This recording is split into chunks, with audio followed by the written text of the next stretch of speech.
The number of COVID-19 cases continues to rise globally and right here in Guyana. Therefore, we encourage everyone to practice social distancing, wear a mask if you have to leave your homes, and wash your hands thoroughly and frequently as we strive to stop the spread of the virus. Welcome to InfoHub for Thursday, July 9. Thanks for joining us. Following the decision handed down by the Caribbean Court of Justice on Wednesday, President David Granger said the matter is now back into the hands of the Guyana Elections Commission. President David Granger was speaking to supporters outside of State House following the CCJ's ruling in the Esmond David versus GCOM case. He explained that the CCJ has made no coercive order, which means they have not given any instructions to what GCOM is empowered to do under the laws of Guyana. So we will have to assess the situation that we're in now. The matter will go back to the Election Commission. But as far as we are concerned, we have evidence that there has been massive fraud and irregularities, and we will continue to fight to make sure that your votes are counted. Similar sentiments were expressed by APNU AFC Coalition Campaign Co-Manager Joseph Harmon. In a statement issued on Wednesday afternoon, Harmon stated, and I quote, "The end of this matter in the Caribbean Court of Justice puts the matter back to GCOM for the final decision to be made in the declaration and swearing-in of our president," end quote. The CCJ ruled that it has jurisdiction to examine the Court of Appeal's decision and subsequently decided that the appellate court lacked authority to hear the matter. The CCJ also ruled that the Chief Elections Officer's report be set aside since it is as a result of the appellate court's decision. Cinco Thorne, InfoHub. Meantime, Attorney-at-Law Mayor Robertson says the ruling of the Caribbean Court of Justice did not interfere with the Chief Elections Officer's responsibility to tabulate only valid votes in the preparation of his report. Details from Alexis Rodney. Robertson has been representing private citizen Esmond David, who had approached the Court of Appeal last month, asking that it interprets the words "more votes cast" as set out in Article 177 2b of the Constitution and in accordance with Order Number 60, or the National Recount Order. In its June 22nd decision, the court ruled that the term "more votes cast" shall be interpreted as "more valid votes cast," and that the Guyana Elections Commission must consider this when determining the results of the March 2 general and regional elections. The CCJ on Wednesday, however, assumed jurisdiction to review the decision of the Court of Appeal, ruling that Guyana's court was wrong in its decision, although the Constitution in Article 177(4) empowers the Court of Appeal to decide on such matters which are also final. Robertson said while the ruling was a little disappointing, one must not overplay the effect of that ruling. The court has confirmed that only valid votes could be used. So, in addition, the court has not changed our Constitution. The court has certainly not suggested that the CEO does not have to prepare a report. He still has to prepare his report as required by the Constitution.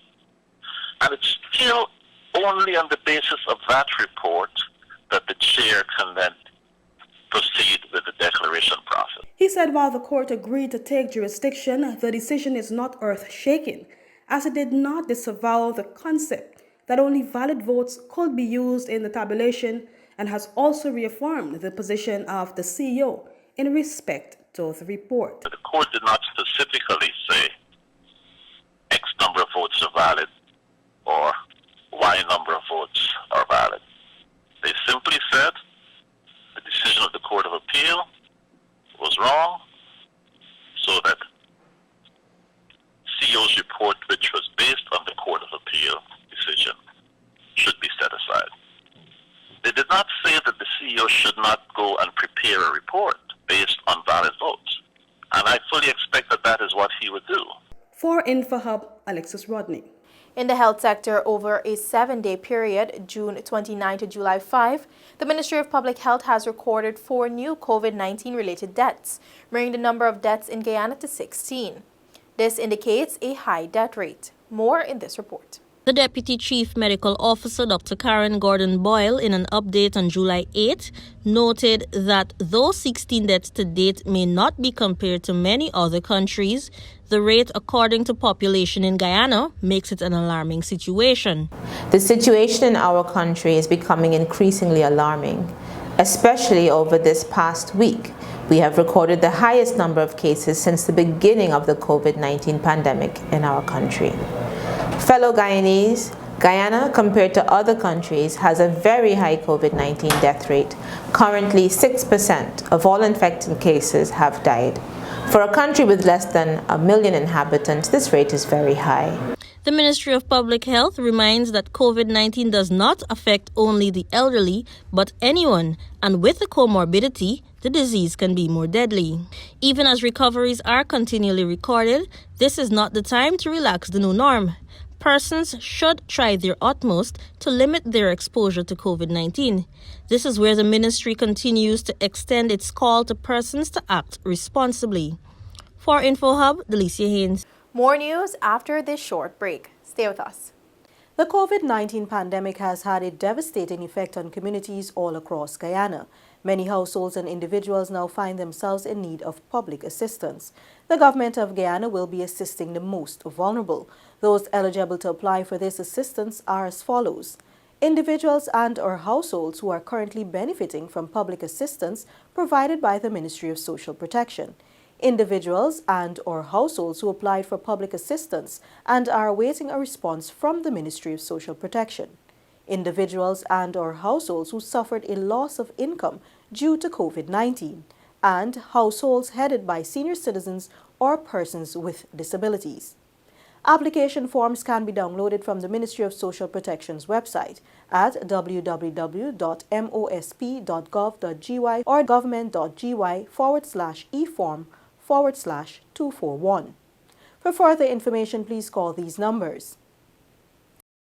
We are in this together. This is a message from the Government of Guyana. We are here to serve you. Welcome back. Persons living and working on the Aranca-Arangoy landing of the Cuney River in Region 7 can now easily access COVID-19 screening and testing. This follows the setup of a medical unit in the area as initiated by the National COVID-19 Task Force. Felicia Valenzuela has the details. Senior videographer Paul Bridgmahan and I are here in Aranca with the Ministry of Public Health, the Civil Defense Commission and the Guyana Geology Mines Commission. Now, the ministry has had some reported cases of COVID-19 in this area. The Aranca-Arangoy landing was considered a place of utmost importance and interest to the Ministry of Public Health because prior to our arrival here, a team was already in there because we had 3 public servants, 1 from the Guyana Police Force and the 2 from the Guyana Geology and Mines, who would have tested positive for coronavirus. Dr. Payne said the previous team was sent into the area to do event-based surveillance. To ascertain the extent of the spread of infection in that area. During that first visit, Dr. Payne said it was unearthed that through contact tracing there were 7 other positive cases, and this quickly showed a solid epidemiological link with the positive cases in the Aranca-Arangoy landing and the Muruka district. So we decided that if there's going to be an increase of cases in Muruka, there's going to be an increase of cases in Aranca. And the numbers would have shown that that determination was true. After evaluating the variables, another team was sent to the area to implement an enhanced containment mitigation method to control the spread of the infection and reduce the cluster area and epicenters. Also, a corps of wardens and a special team of police officers accompanying the team would provide enforcement wherever necessary. So from Aranca with senior videographer Paul Bridgmahan, I'm Felicia Valenzuela. Thank you for joining us. The Demerara Distillers Limited earlier today donated several cases of Topco juices to the Civil Defense Commission to aid in their COVID-19 response across Guyana. Here's more. The simple handing over ceremony was done at the company's Diamond East Bank Demerara headquarters. CDC Logistics Coordinator Major Lauren Benance accepted a donation on behalf of the CDC. He expressed gratitude to DDL for the timely donation and explained that it will go towards the Commission's distribution exercises across the country. The nature of donation down here will definitely put smiles on a number of households. There have been a number of organizations and people living with disability organizations and other elderly homes that have been reaching out to the Civil Defense Commission for assistance during this pandemic, which over time we have been reaching out to them. DDL's Topco brand manager Larry Wills, in an invited comment, noted that the company is always seeking to give back to the Guyanese people. In these trying times, it's only right that we do so with Topco Juice. Topco Juice, I mean, it's going to help a lot of families as it is right now because, you know, with the COVID-19 pandemic, people really need vitamin C. They need to boost their vitamin C. Our juices will do exactly that. 2,200 cases of the local juice were handed over. Remember to do your part to ensure you do not put yourself at risk during this time. If you have a cough, fever, and difficulty breathing, seek medical care early, but call the hotline first. That's all for today. Connect with us on all our social media platforms, including WhatsApp, Facebook, YouTube, and Instagram, as we bring you the latest and important news related to COVID-19 and much more. Also, subscribe to our website, dpi.gov.gy. Your Bridge Report is up next. Goodbye for now.